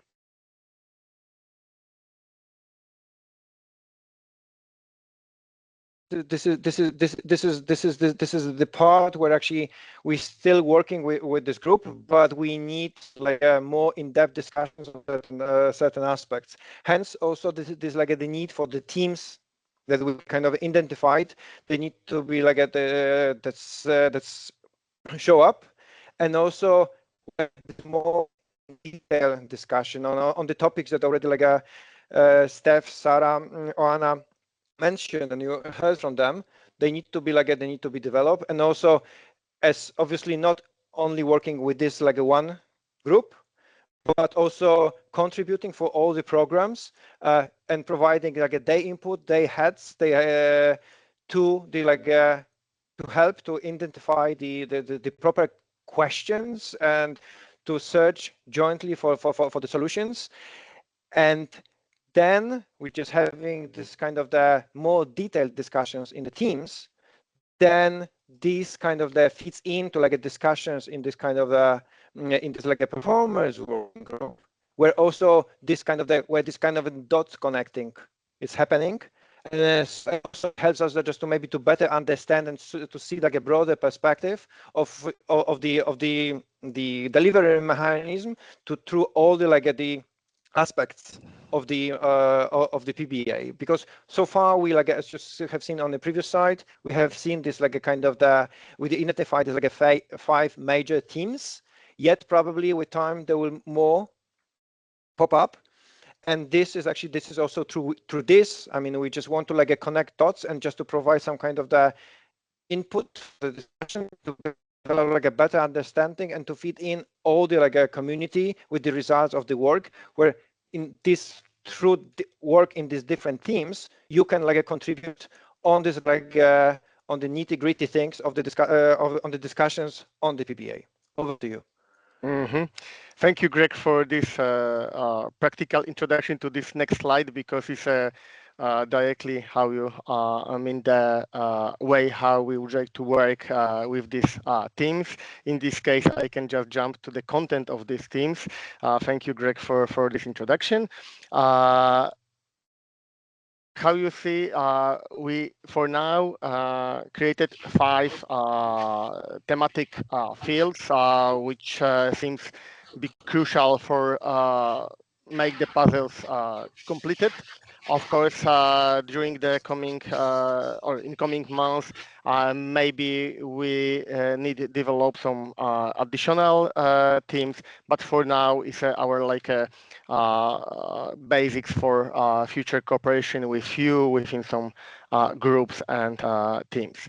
To make this manageable, we structure it into the 5 topics with like a strong coordination from the Interact side. Each team reflects a critical part of the PBA system, from intervention logic through life cycle and financial management to control and audit. We hear today is a lot of question about it, to align between the strategic and operational level, which is pretty interesting. The first is intervention logic and program design, which will be briefly introduced by the coordinator of this topic, Daniela. The floor is yours. Yes, together with my colleagues Phil and Besiana, we will continue working on the intervention logic, meaning we will focus on 4 areas. We will continue updating you on in the different events on what is new, what are the small changes in the current intervention logic, what we have now. We will look into how to connect the upper level and the lower level, how to connect the program and the project intervention logic. And we will continue defining measures down to the payment value. And finally, we also will follow the work on indicators, what Sarah has already mentioned. We are working on, we have planned to have more discussion on the definition of indicators, of the interpretation of indicators, how to understand them, and if possible, have the similar approach than this period, also work on indicator fishes together with colleagues from the evaluation unit. That's the plans. How will we do it? Our idea is to be quite inclusive. So we will invite all the people who are interested to come to our events, unless where in some indicator definition meetings where you focus on where you need a smaller group for defining a common understanding. So there we will use the indicator and intervention logic group, what we have in the moment. However, we always with feedback what is discussed in this group, then in form of online events to the bigger group. So in this way, we hope to keep everybody informed what is going on with intervention logic and indicators. That's all from my side, and over to Phil. Yeah, thank you, Danny. So yeah, the theme that I'm presenting we've called program and project lifecycle. But this really refers to use the expression the bread and butter the work carried out in joint secretariats. So this means how will PBA impact on core activities like running calls, supporting projects in development, assessment, and monitoring, as well as some of the broader questions that Imre raised earlier. What types of projects will it be possible to fund under PBA? So also within programs, in addition to, let's say, our standard projects, there is also a wide variety of project types and funding mechanisms. To name just a few, we have small project funds, there's ISO 1, there's capitalization, and under this theme, we also want to look at what PBA means for them. So it doesn't, we don't feel it makes sense to move too fast on these topics until there is a clear understanding of what a measure means, and until we have some good consolidating examples of potential measures in Interreg programs. So we're going to let Danny and Danny lay the foundations in the activities that she's just described, and then we will look to build on them in semester 2, so in after the summer. So unlike Danny, we don't have specific events planned on these topics, but you can expect more information after the summer. Okay, and now I am passing over to Greg, I believe.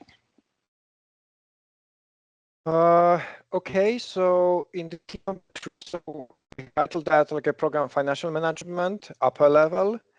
We want to focus in this like a first half of the year on the topics that Steph already mentioned, so like a key questions, maybe just even starting with like the approach of the how to find the proper value for money, how to estimate the total cost of a measure, because it's like okay, as I said in the intro, still the measure is like something new concept. It's something bigger than projects. It's like a cluster of, it might be a cluster of projects, but it most possibly it's going to be smaller than the priority axis. Meaning that actually how to estimate these costs, how to justify the costs, because as you know already in the template.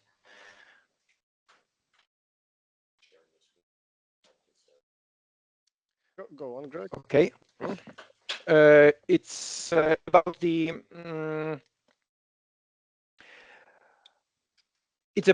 calculation, how to approach this, how to find the proper how to find the proper method for that. Whether the methods used for the priority axis will be enough. With justification, something that already like the methods stemming from the skills methodologies could be more handy, and actually, or maybe there should be some kind of the trade-off, like a merge of both of these. Then we just also want to yes, then it's further like an exploration of the payout values for milestones and targets. Maybe also addressing the question, as Anna mentioned, okay, maybe with having like a list of the milestones, is it like a possible to assess like a certain like ratio type of the milestones, or is it not possible? What's the value of the certain milestones or targets throughout the implementation period of a measure? How many of those would be enough, and what would be the split in a period of time to mitigate risks, and also just to provide like the sound cash flows for a measure. Having defined that, next logical steps seems to be like, okay, how to build up this kind of the program cash flow out of these like building blocks, like the specific measure PBAs, what should be like a what are the criteria? So what actually the what are the risks? What are the challenges? What actually the possibilities? What are the flexibilities? How different different payment models might affect this? How flexibility we can find, and then in next part, just in connecting this with like annual commitments and also decommitments, new decommitment rules, new decommitment like thresholds, and having set this all costs or expenditures based anymore, but actually on the values assigned to milestones and targets. At the same time, also having in mind all the risks that we discussed, identify those risks, just to search for some kind of the users or like a to just let's say to make sure that in the system, and how to find this kind of the sound financial flows through the multi-annual implementation years.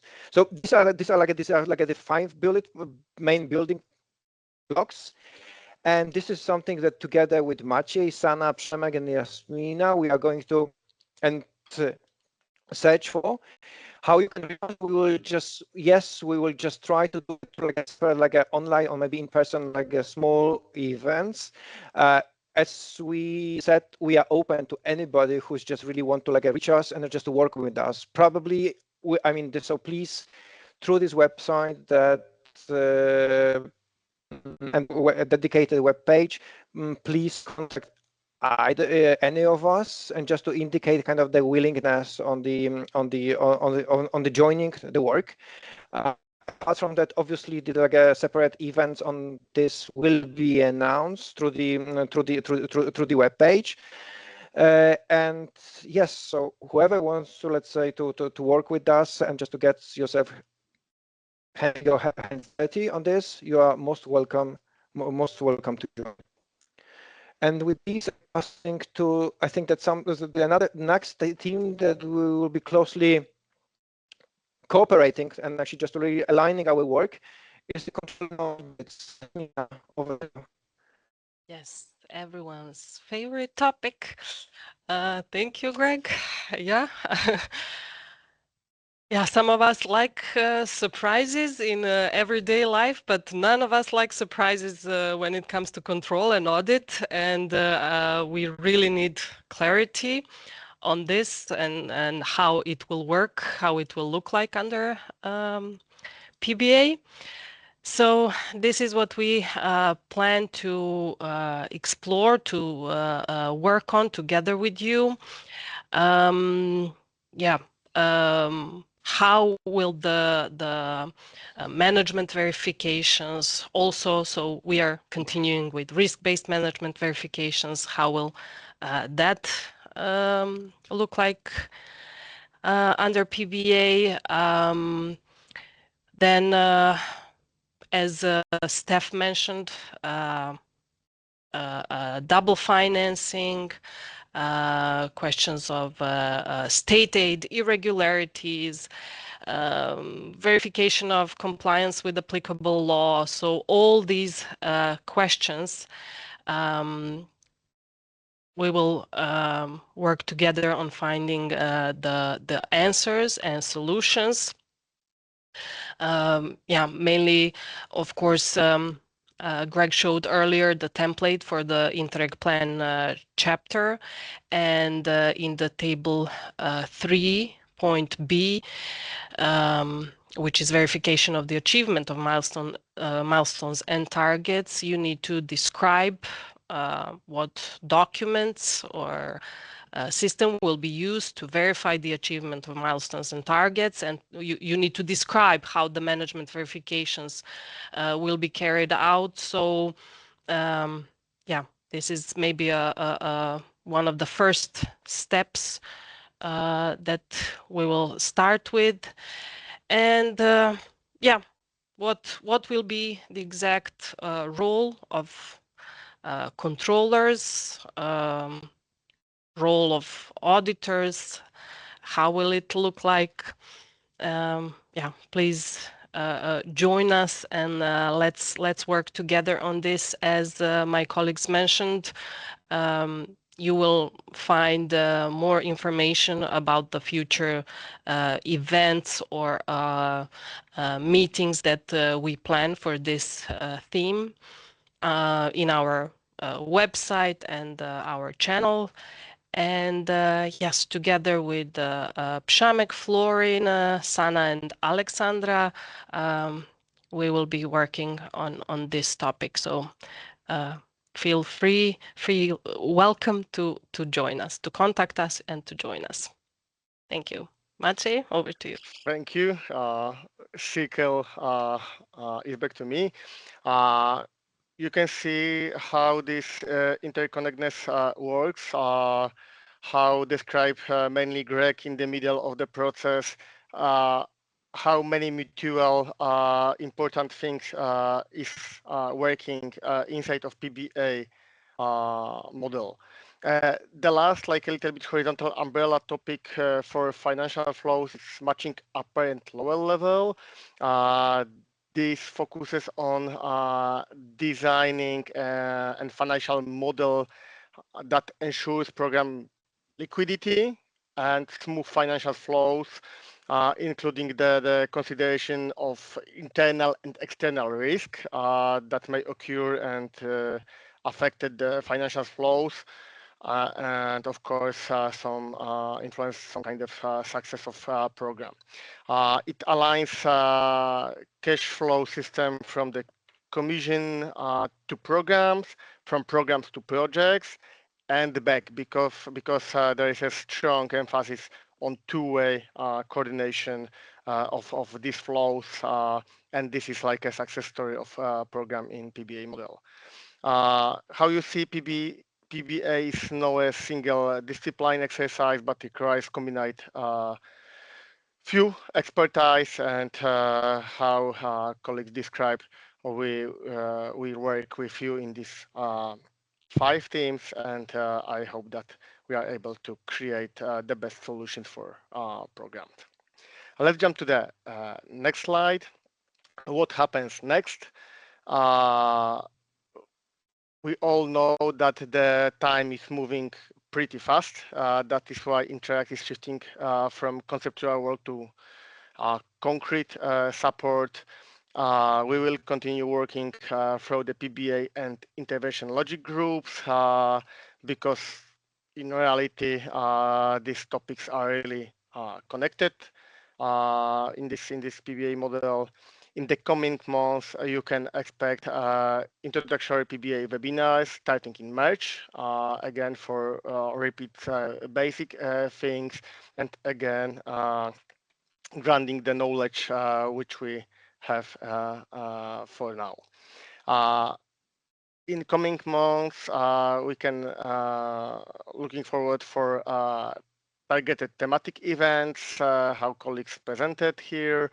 And of course, we would like warmly invite you to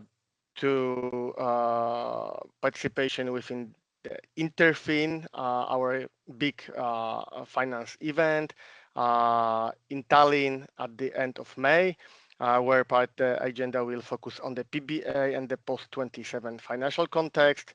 Registration has already started. Join to us. I think it will be a really interesting meeting and platform for discussion, partly the post-27. Of course, not only, but the one of the part will be about these topics. Next, in June, at the beginning of June, we would like to invite you for events about indicators for the future. It will be online, and we are working for 2 events, indicator features 1 and 2, to be confirmed when these events will take part. Thank you for attention, and Greg, the floor is yours.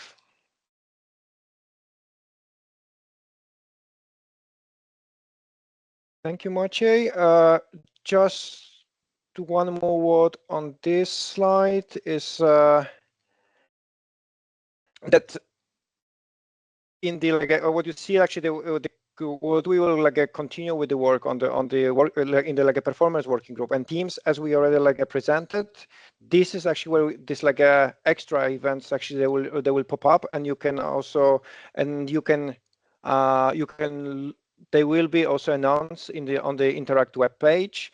So there will be dedicated events to these teams, and actually then this is where we will work on. And also then, as you can see on the third dot, which is dedicated webinars and events, this means where this is the event, like a webinar which we are having right now, simply just to update all the community about the current progress on the PBA work in the in various aspects. So this is more like this is kind of some kind of the dissemination of knowledge that's been already developed in various teams, or also a performance working group. Obviously, apart from this dedicated events, we will have this, we call them a kind of, I don't know, will be a PBA sessions, or a PBA corners in our standard planned events, where this a PBA topic can be also will be discussed. So there will be two different types of PBA events. One will be which is dedicated to the dedicated teams, and the other will be this this general events that will be dedicated to cross-cutting themes on the to focusing on multiply themes. You might ask also, there's one more thing that actually probably most of you just already also registered for next week. Peter and Alex, they are launching the kickoff of the work for the new HIT. And you might ask yourselves, okay, how this work also is going to be aligned.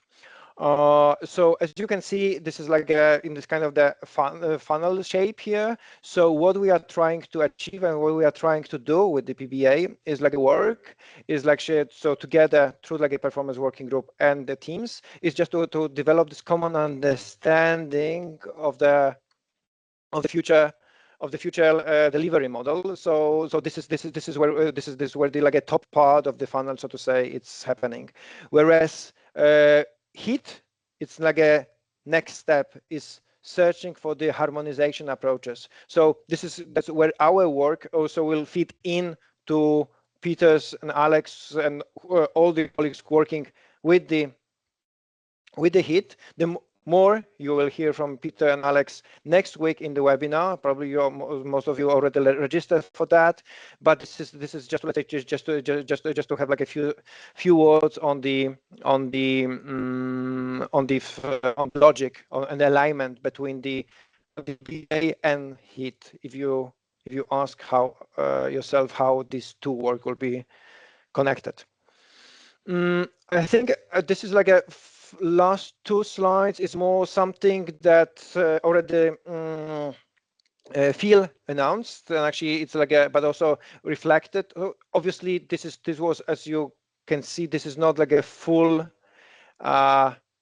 during today 2 hours. It was impossible to share all nitty-gritty things of what we already discovered. Some of you were already with us in Dubrovnik. Some participated in November's event, but which also Danny spoke about. But we strongly recommend to you this, just to maybe just to go through this events materials actually that they are available in our library, but also through other sources of that we collected. In very short time, also in our SharePoint, we will just open kind of the library of all the resources that we already collected through our work with the performance working group, where you can really just go through various materials and have a look. Like I said, very often they are materials that actually they link to to the work on the RRF and also in FNLCs, but also coming from like various discussions in different areas, discussions with colleagues from the Commission, also with the practitioners who just shared their experiences. So this will be like evaluable through the like a library, and also these you can see here also links to other web pages that actually they also good intro to better understanding of and there's like a learning by doing of the PBA working schemes. Hence, you've got here also the links to the ECHA reports dedicated to RRF and also other and also FNLCs, as well as we also recommend to go through and visit RRF web pages, particularly council implementation decisions and operation arrangements. Again, this is like with this caveat that actually that also Imre was saying here is like it's not about looking at this as a kind of the future new projects, because no, it's again about just understanding better a logic, how the PBA logic is applied. Still, there is like a kind of like a lot of like a work to be done, how to transpose this logic and maybe also how to understand this logic and just to frame it into Interreg context. So this is not like again, it's not like a one-to-one. But this is something that we strongly recommend. And last but not least, again, the recording also of the Commission's webinar dedicated to FNLC from October. Still, this is also, it's very interesting and provides a lot of like input for and food for thought for the discussion of the on the building of the models. And yeah, like I said, so these are like our recommendations for the next steps, and with these we want to with the forthcoming weeks more and more also information and also materials will also pop up on the SharePoint and also on the dedicated web page.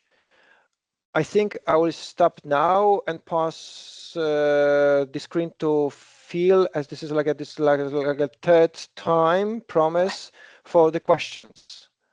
Yeah, so I think you can stop sharing, Greg. Yeah, that's fine. So, okay, we have only very short period of time left. We're going to finish promptly at 12 o'clock. So if I can ask you to please focus your questions on if you have any questions about how you can get involved in any of the next steps that have been presented, or are there any other areas that you didn't think that were covered by the themes presented by the colleagues, and that you think should be priorities for Interact activities to be working on? So yeah, if we can use this question time to really focus on those two things, it would be appreciated. So Moika, I pass the microphone to you. Thank you. Thank you very much. I don't know if it's really connected, but in a way is. What is the future of GEMS?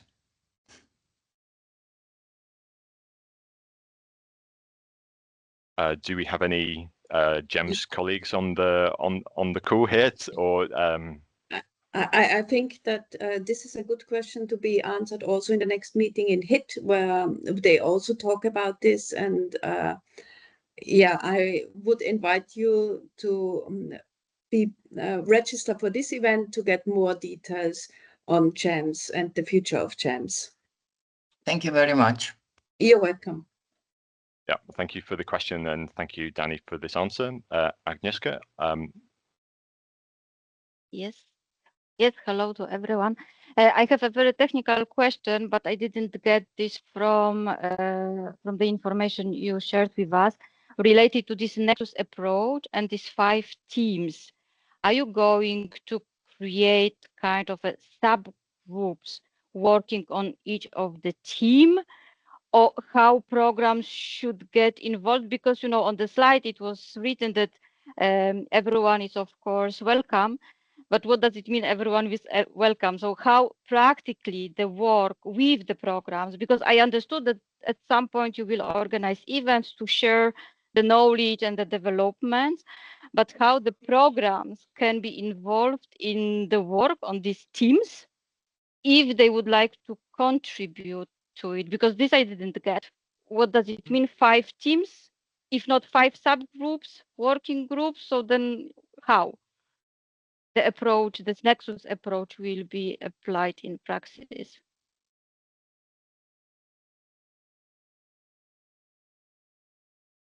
So I go and colleagues, you complement some. So in a simple word, Agnieszka, no. The work in the themes is not going to be carried out through subgroups. As much as possible, we want this work to be carried out through existing events and networks. So the jobs of the 5 coordinators that you've heard the presentations from today is effectively to work with colleagues within Interact in order to make sure that these questions that we consider to be priorities are being addressed through the work that Interact is doing over the next 6 and 9 months. As much as possible, we want to as much as possible, we want these questions to be addressed through existing events and networks to ensure that as many programs as possible can contribute. That doesn't mean to say that, as Danny was saying, in relation to very specific questions to do with indicators, for example, that these conversations may need to be dealt with by a smaller group. But when that happens, we'll always make sure that any discussions are then fed back to the wider community afterwards. So this is in general the structure that we envisage. So it means that once you welcome everyone to contribute, it means rather to come to you with some additional questions or related topics that can be taken by already existing, because networks still, it's a bit blurry to me. What does it mean? So it means that some topics will be discussed in the already existing working group, for example, on indicators and intervention logic, because we have already this subgroup or working group. Then we have another working group focusing on PBA. Then we have another working group focusing on audit and control. So it means that you will try to utilize the potential of the already existing Interact working group, and then potentially some other networks. I don't know what does it mean exactly. But the contribution that you are welcome, it's rather to come up with some additional topics that would require further consideration, right? Did I understand? Maybe now, because maybe still I don't get it. This Nexus approach is still a mystery. Confuse me now. Maybe I can come in here to make it a bit more clearer. Don't worry. We will prepare a plan then after this event. Give us a bit more time, because as we have stressed it many times, it's a working process. We are internally coordinating and talking to each other, and we will come up with a plan. We already mentioned some events which will take place, but we will come up with this plan then on our dedicated page, where you will see on this day, this topic will be discussed, and it's open for all groups. It's a closed group, so you can follow and see then the whole process. And by this way, it's clearer. So don't worry, we will visualize it also so that it's not confusing. Okay. So I can speak for like a program's finance management. So I mean, please reach me, because I'm kind of the contact person for this. Please reach me both ways. I mean, if you want to really contribute and to work on the aspects actually that I highlighted. So this is like one thing. Second, also reach me with through like a kind of through like with the questions like that you have in mind, and the way we want to work. Yes, I mean, we will go through I will not say that she will not organize like a dedicated, smaller, focused events online or maybe also in person, really just to go one with like with the kind of the aspects that actually that I covered there. So it's like a willingness of you to actually just reaching me or colleagues. Okay, maybe me because this will be the easiest way, just to tell them, okay, I'd like to work with you on these aspects, and please share with them the part of what also what Danny said. This plan, when it's like it's ready, will be published on the web page, so you will know also the timeline and actually the roadmap for 2026. Use the already planned events, maybe some new events they will also pop up. Okay, thank you very much, Agnieszka, for your question, and also Danny and Greg. I don't see any other hands here, but oh, and it is 12 o'clock now, and I said we would finish very promptly at 12 o'clock. So in order to also respect your time, we will close now. Thank you very much for joining us this morning. Thank you in particular to Oana, Steph, and Sarah for sharing with us your lessons learned and your tips for other programs. And we very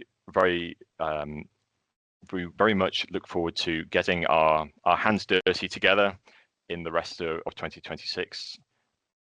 And I think well, it's clear that we are sharing a QR code on the screen now, so that you can give us feedback about how you your experience of this webinar as well. Okay, thank you very much, everyone, and enjoy the rest of your Friday.